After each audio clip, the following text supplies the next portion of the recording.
அஸ்ஸலாமு அலைக்கும் வரஹ்மத்துல்லாஹி வபரகாத்துஹு. தினமும் ஒரு ஹதீஸ். நான் ஒரு கனவு கண்டேன். ஒரு மனிதர் மல்லாந்து படுத்து கிடக்கிறார்.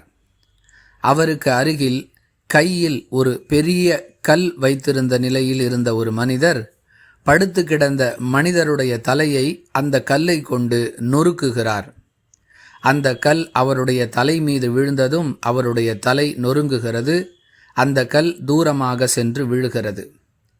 அந்த கல்லை இவர் எடுத்து வருவதற்குள் நொறுங்கிய அந்த மனிதருடைய தலை சரியாகி விடுகிறது. மீண்டும் அந்த பெரிய கல்லை கொண்டு அவருடைய தலை நொறுக்கப்பட்டு கொண்டே இருக்கிறது. இவ்வாறு இவர் தொடர்ந்து வேதனை செய்யப்பட்டு கொண்டே இருக்கிறார். யார் இவர், எதற்காக இவருக்கு இந்த வேதனை என்று நான் கேட்டதற்கு, அல்லாஹ் இவருக்கு குர்ஆனை கற்றுக் கொடுத்திருந்தான்.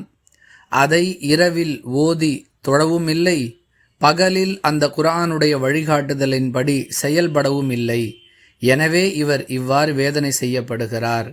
இவருக்குரிய இந்த தண்டனை மறுமை நாள் வரை தொடர்ந்து கொண்டே இருக்கும் என்று விளக்கம் சொல்லப்பட்டது என அல்லாஹுவின் தூதர் ஸல்லல்லாஹு அலைஹி வஸல்லம் அவர்கள் கூறியதாக சமூரா பின் ஜுந்தூப் ரதியல்லாஹு அன்ஹு அவர்கள் அறிவிக்கிறார்கள். நூல் புகாரி, ஹதீஸ் எண் 1386 மற்றும் 1143. அன்பிற்குரிய அல்லாஹுவின் நல்லடியார்களே, நபிமார்களுடைய கனவும் வஹி என்பதை நாம் அறிந்து வைத்திருக்கிறோம்.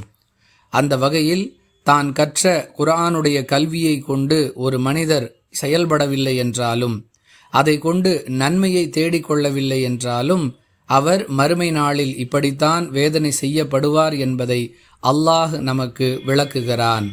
எனவே யாருக்கெல்லாம் அல்லாஹ் மார்க்க கல்வி வழங்கி இருக்கிறானோ அவர்கள் அந்த கல்வியை பயன்படுத்தி இரவில் வணங்குவது, பகலில் அந்த குர்ஆனுடைய வழிகாட்டுதலின்படி செயல்படுவது ஆகியவற்றை நடைமுறைப்படுத்த வேண்டும். வாஹிரு தஅவானா அனில் ஹம்துலில்லாஹி ரப்பில் ஆலமீன். அஸ்ஸலாமு அலைக்கும் வரஹ்மத்துல்லாஹி வபரகாத்துஹு.